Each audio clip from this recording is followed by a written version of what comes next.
Good morning everyone. आप सभी का मेरे स्टडी व्लॉग के चैनल पर स्वागत है। और सुबह के 5:15 हो गए। ये मेरा कल का टाइमर था जो मैंने हिंदी पढ़ी थी 2 घंटे 50 मिनट। और अब मैं अपनी स्टडी दोबारा से शुरू करूँगी। और आज मैं हिस्ट्री पढ़ूँगी लूसेंट से। जैसे मैंने आपको बताया था कि मैं अपने सभी सब्जेक्ट छोटे छोटे करके 2-2 घंटे करके ऐसे पढ़ लेती हूँ, क्योंकि मैं फिर बोर नहीं होती। और आज मैं पहले हिस्ट्री पढ़ूँगी। हिस्ट्री लेंथी सब्जेक्ट है। इसमें कुछ टॉपिक मेन है, जैसे जैन धर्म, बौद्ध धर्म और सिंधु घाटी सभ्यता। ये मेन इम्पोर्टेंट टॉपिक है। और आपने देखा कि मैं 1 घंटे 36 मिनट की पढ़ाई सुबह के टाइम कर लिया है। और अब इसके बाद मैं किचन का काम करूँगी। ये रात के रखे हुए बर्तन थे जो धुल रखे थे, वो रखूँगी। और फिर इसके बाद मैं खाना बनाऊँगी। और मैं अपने आप भी जल्दी नहा लेती हूँ और सिवाय को भी जल्दी नहला देती हूँ, क्योंकि फिर बाद में मुझे नहाने का टाइम नहीं मिलता। अगर बाद में नहाती हूँ तो फिर पढ़ाई को मैं ज़्यादा टाइम नहीं दे पाती। और आज मैं आलू गोभी की सब्ज़ी बनाऊँगी।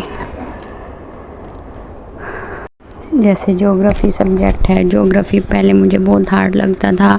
जब मैंने तैयारी शुरू की तो मुझे ज्योग्राफी बिल्कुल समझ नहीं आया। मैंने महेश वर्णवाल की बुक 2 बार पढ़ी। जब मुझे थोड़ा थोड़ा समझ में आने लगा, फिर मैंने ज्योग्राफी की क्लासेस की। ज्योग्राफी पर मैंने एक टाइम था, मैंने 3 महीने के आसपास मैंने ज्योग्राफी को दिए। अब ज्योग्राफी मेरा एक स्ट्रॉन्ग सब्जेक्ट हो गया, क्योंकि मैंने ज्योग्राफी को ज़्यादा टाइम दिया है। इसलिए अगर आपका कोई सब्जेक्ट वीक है तो उससे डरे नहीं, उस पर ज़्यादा टाइम दें और उसे अपना स्ट्रॉन्ग सब्जेक्ट बनाएं। क्योंकि हम जितनी ज़्यादा प्रैक्टिस करते हैं, हम उतना ही ज़्यादा सीखते जाते हैं। और सीखने के लिए सबसे ज़्यादा प्रैक्टिस की ज़रूरत होती है। शुरू में कोई परफेक्ट नहीं होता, सब धीरे धीरे सीख कर ही परफेक्ट होते हैं। जैसे कि मैं अपना बताऊँ, अब मैंने यूट्यूब चैनल बनाया है तो मैं यूट्यूब पर वीडियो डालती हूँ, पर मुझे समझ नहीं आता कि क्या बोलूँ और कैसे एडिटिंग करूँ। पर लेकिन धीरे धीरे मैं सीख रही हूँ, क्योंकि मुझे पता है कि अगर मैं कोशिश करूँगी तो मैं ज़रूर सीख जाऊँगी। अगर मैं ना ही कोशिश करूँगी तो मैं नहीं सीख पाऊँगी। इसलिए सबसे पहले अपने आप हिम्मत रखिए, अपने आप को डरे मत किसी भी चीज़ से कि मैं ये नहीं कर सकती, ये मेरे से नहीं होगा। सबसे बड़ी बात है, अगर हमने खुद अपने अंदर से विचार कर लिया कि नहीं मुझे ये सीखना है। वो एक कहावत है कि मन के हारे हार है, मन के जीते जीत। जिसका मन हारा हुआ है वो इंसान कभी नहीं जीत सकता, और जिसका मन जीता हुआ है वो इंसान कभी नहीं हार सकता। इसलिए अपने मन को कभी हारने न दे। जब मैं छोटी थी तो मैं अपनी मम्मी को देखकर सोचती थी कि मम्मी इतना काम कैसे कर लेती है, इतनी रोटी कैसे बना लेती है, और इतनी सुबह उठकर कैसे दूध निकाल कर ले आती है, कैसे इतना सब कुछ कर लेती है। मुझे समझ नहीं आता, क्योंकि मैं लेट उठती थी। पर लेकिन अब जब खुद पर जिम्मेदारियाँ आई तो समझ आ गया कि कैसे जल्दी उठा जाता है।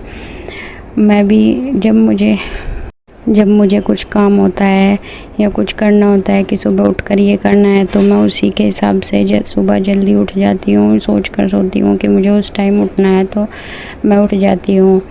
और ये मखाने मैंने सिवाय के लिए भूने हैं, क्योंकि सिवाय को मखाने ज़्यादा पसंद है, इसलिए लंच में मखाने लेकर जाएगा। और मैं फिर किचन का काम ख़त्म करने के बाद दोबारा पढ़ने के लिए चली जाऊंगी। और फिर दोबारा जाकर मैं हिंदी पढ़ूंगी। हिंदी में मैंने कल अनेक शब्दों के लिए 1 शब्द ख़त्म किए थे, क्योंकि कल मेरी तबीयत ख़राब थी। फिर भी मैंने 3 घंटे पढ़ ही लिया था कि नहीं ये ख़त्म कर लो, फिर कल दोबारा। तो आज मैं तत्सम तद्भव पढ़ूंगी। तत्सम तद्भव मैंने 1 बार और पढ़ रखा, अब मैं दूसरी बार पढ़ूंगी। और मैंने हिंदी की बुक लगभग 2-2 बार तो पढ़ ही ली है, अब दूसरी बार मैं पढ़ रही हूँ उसे। 3 टॉपिक मैंने ख़त्म कर दिए और 3 टॉपिक मेरे बचे हुए हैं, क्योंकि हिंदी को मैं 2 घंटे रोज़ देती हूँ।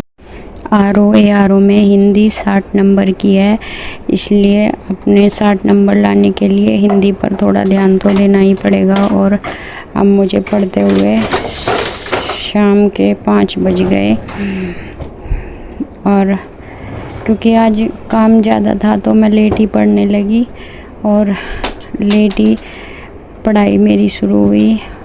और मिलते हैं कल के व्लॉग में। अगर आपको मेरा व्लॉग अच्छा लगे तो वीडियो को लाइक और चैनल को सब्सक्राइब करें मेरे स्टडी व्लॉग देखने के लिए। Thank you.